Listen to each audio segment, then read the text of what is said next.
Every night is the Rangers Journal night.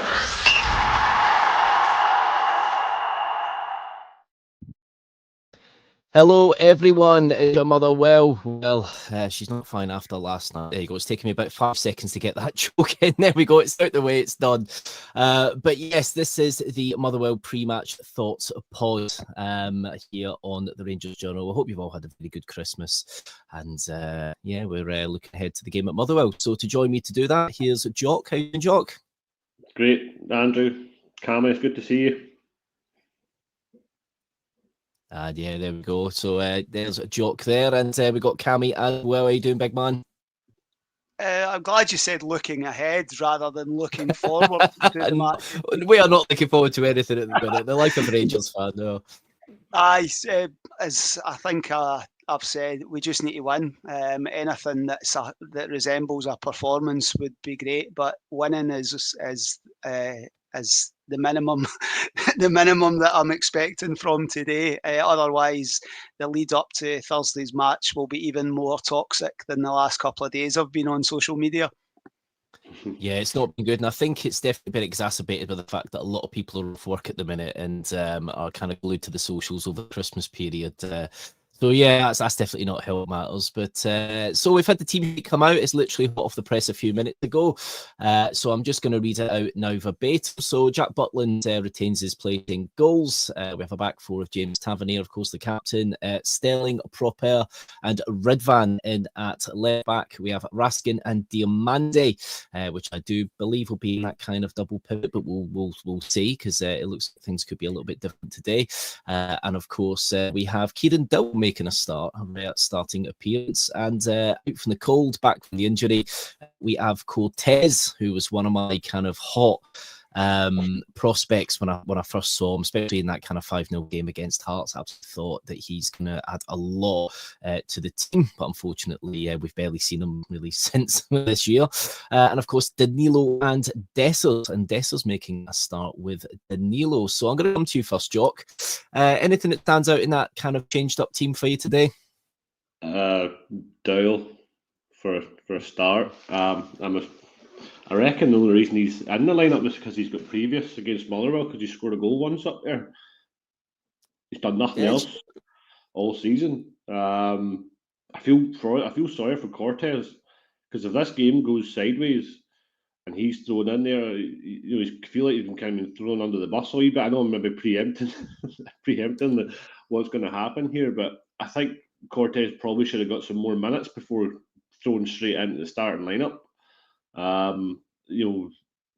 McCausland's there. McCausland could have probably started and then bring Cortez on at half time. Don't throw him in straight after the start. Dessers, again, as Camus alluded to earlier, he's not exactly the all guns, all blazing strikes and centre forward that we're looking for, but I suppose maybe Igman's maybe due a rest up front on from the run of games he's had on the trot now. So yeah, big surprise. I thought Butland maybe should have been hooked and Kelly given another chance, because to say he didn't do anything wrong, and the one game he did get, then Butland came back and lost the head a wee bit there earlier on in the week. So I thought Kelly maybe should have started as well today. Yeah, no, it's a very fair shout. Jack Butland obviously has got a newborn and is entitled to paternity leave. Obviously, fair play to him for wanting to be part of the team and wanting to help us kind of drive on. That's understandable, but yeah, probably would have been probably ideal for him for a game to, a couple of games to rest up over Christmas and be with his newborn. So obviously, he's probably got a few sleepless nights.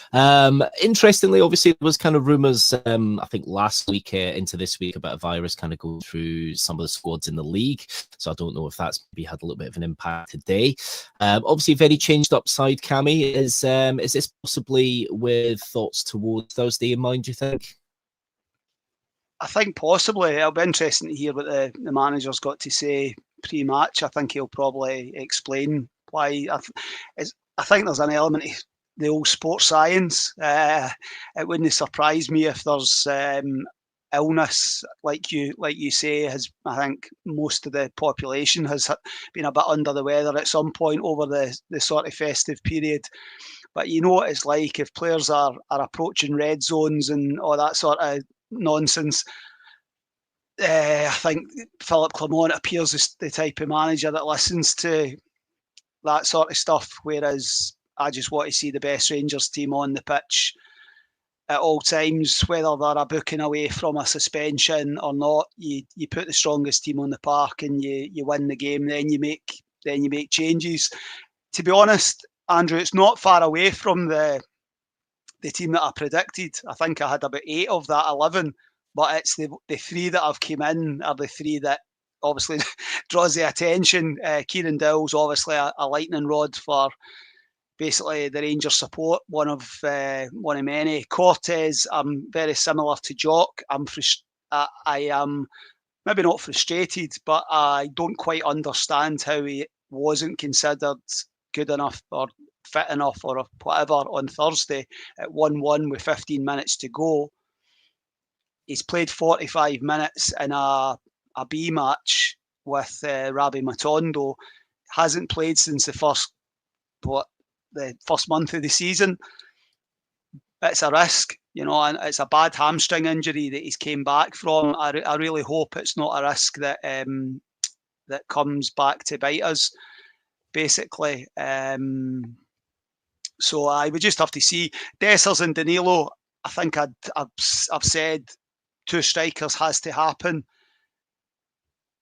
Dessers has got his positives, he's got a lot of negatives, but I think 2 strikers on the park had been shown signs of working in recent weeks.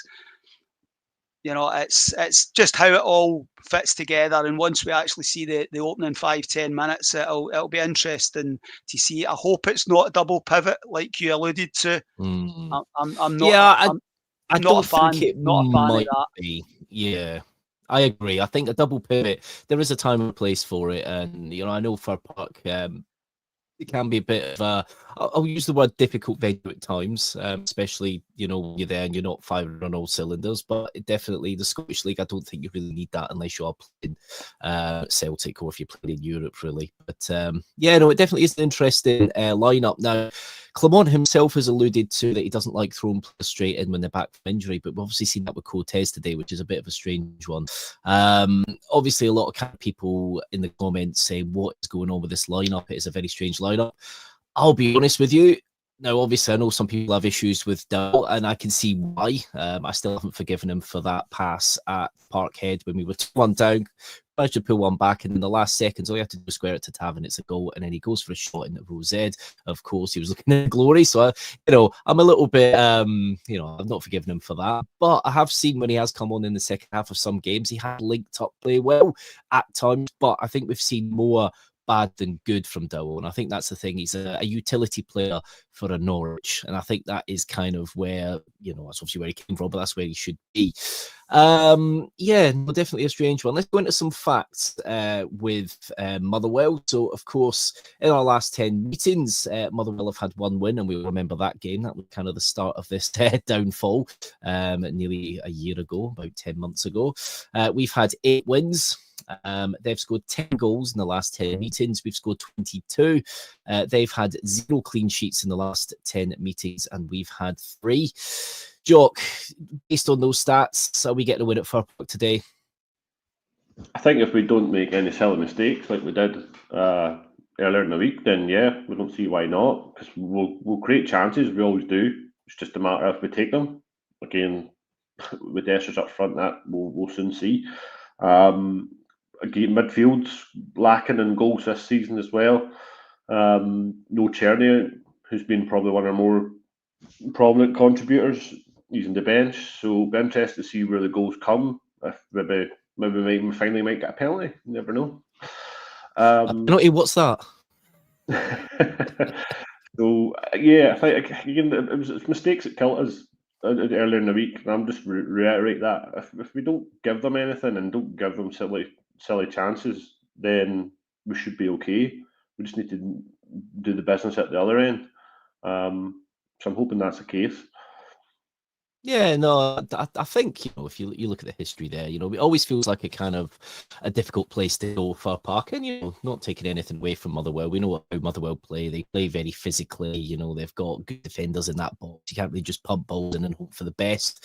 But looking at some stats here, Rangers are unbeaten in 29 league visits to Motherwell. We've won 20 and drawn 9 since losing 1-0 on Boxing Day 2002. Under Alex McLeish. So actually, we haven't really lost there. Obviously, it's been times where we've lost there, and we won't go into SPFL playoffs and all sorts. But Cammy, do I ask? Do we win with this lineup today? And are we going to kind of break this hoodoo now that we've kind of got with our away fixtures this year? Because obviously we were talking unfair there about, you know, the stat this season. We're probably akin to a Kilmarnock or a Motherwell with our away form. Are we going to actually fire in some goals today? Do you think now that Dessers has Dinlo up top with them that we'll actually see, you know, a bit of cohesion and actually a bit more of an attacking threat? I think it'll be interesting to see, because Dessers has very much been, when he has been the Rangers centre forward, he's very much been isolated, and there hasn't been a player close to him. So that might actually help. It's been Igaman and Danilo pretty much that's been the two that we've sort of favoured in recent weeks. So the stats are. It's always been a decent hunting ground. I feel really old when you say 2002, because I was definitely at that game under Alex McLeish. Almost certain it was like James McFadden or somebody that scored. Seems very likely, doesn't it?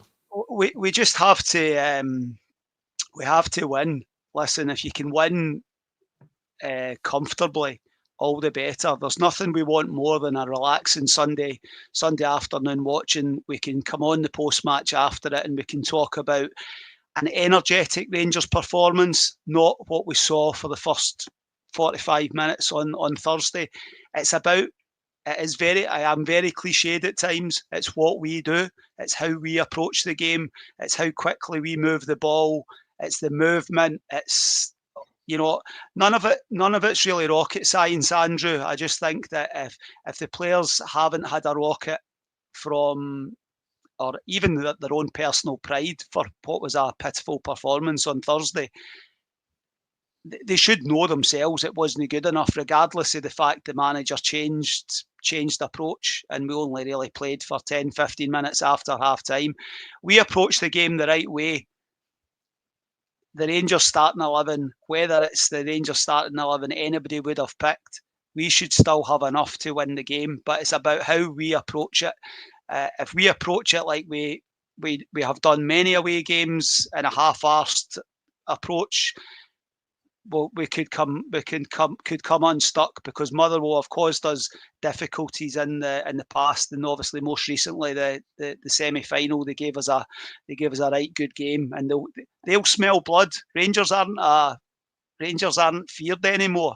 I think that's what we need to get back to, winning games and start building an element of a fear factor when these teams are coming up against you. But we're easy to play against at the moment, and we just have to, like Jock says, not make silly mistakes and impose our game on the opposition.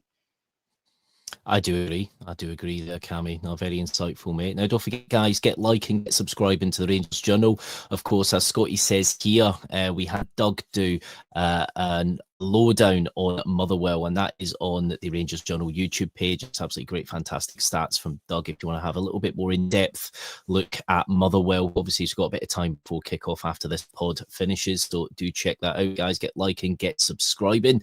Now, Jock, I'm going to ask you a question, and it's about the man that really that splits the support, and I think you know what I'm going to talk about now, James Tavernier. Now, he's been directly involved in 9 goals in his last 10 appearances against Motherwell. He's had 4 goals, 5 assists, and in his last 7 matches at Fir Park. Now, could he be vital today? He started to hit a little bit of form, but obviously we'll take the last game out aside in isolation. Do you think James Tavernier will be a bit like Said the Ted at Fir Park?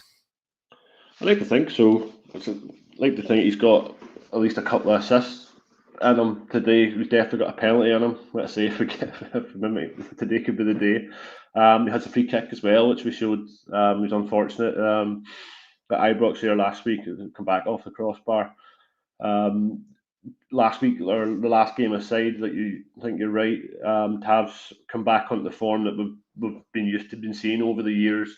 That's produced all these, his high stats for assists and goals and his contributions. So, no stranger to Motherwell and in that pitch as well, which the pitch seems to be in good condition from what I've been seeing over the last couple of weeks. Usually Lovely. this time of year, it's a bit of a state, and then you sort of dread putting players onto it.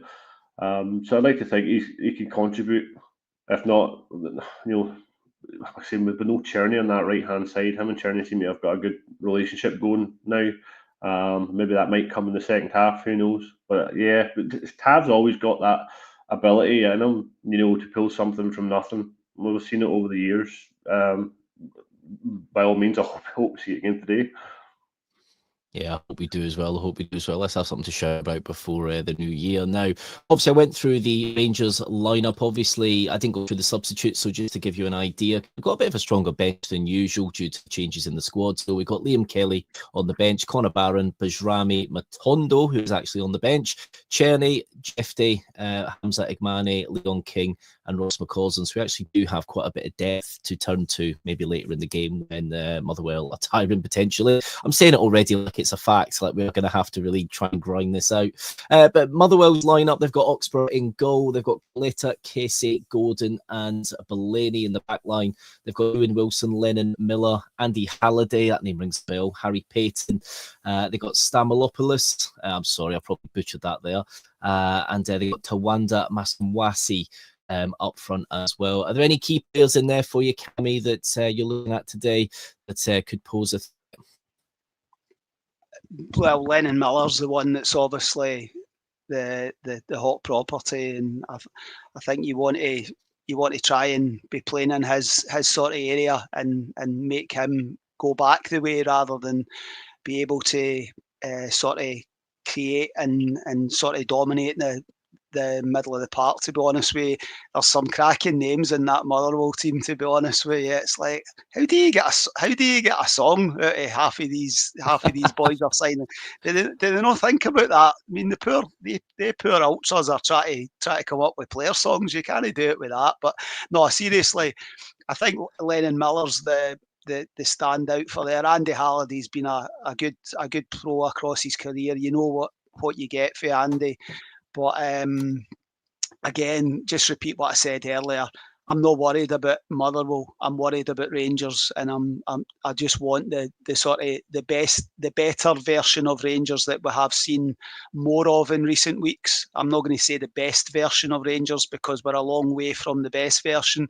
But if we see the movement and the sort of flexibility, and I'm looking at the starting 11, still trying to work out who's going to be playing in certain positions, and I want us just to go out and dominate our game on Motherwell. They've got some good players, but it's about what we do, Andrew. It's about what we do, and you're right there. You agree, mate. It'll be interesting actually with this changed lineup if we get an incredible performance from Dowell. Then does that give the manager a headache for the second? And I don't really want to think about that, to be fair. Seeing Dowell lining up at Ibrox, but if he's at that place, then he's at that place. Hopefully, some players can shine today. I'm now going to go for predictions. So, Jock, I'm going to come to you first, big man. What do you think? Fir Park, 3 p.m, a festive fixture. What do you reckon? What's the score going to be? I'll go 3-1 Rangers, and I'm going to say a Tav penalty. Oh, Tav penalty now. We can't have loads of conspiracies before Old Firm coming up with us getting a penalty. Come on now. That lot and their Muppets and puppets go about it for weeks on end, well before an Old Firm game. So why can't we start now? 100%. Oh, those Masons, eh? Now, Cammy, what do you reckon, big man? Obviously, Old Firm on the horizon. Are some players going to really put in 110% today to try and get a starting berth? Do you think that'll be reflected in the scoreline? What do you reckon, big man? Well, 3-1 was my Jock's obviously stole my 3-1 prediction. That was when I done we done the pre-match sort of Podder's predictions sort of thing. I'd went for 3-1. That was prior to seeing the starting lineup. A bit like Dave's just said. So I think we'll win the game. But I think 2-1 might be more realistic. In an ideal world, we've got the game done and dusted by the hour mark, and then you can bring what is a stronger looking bench. Still aspects of it that are lacking in quality, but there's more options there off the bench than we've had in recent weeks. But I'll go 2-1 and 3 points, and we can hopefully see a bit more of what we've seen in recent weeks.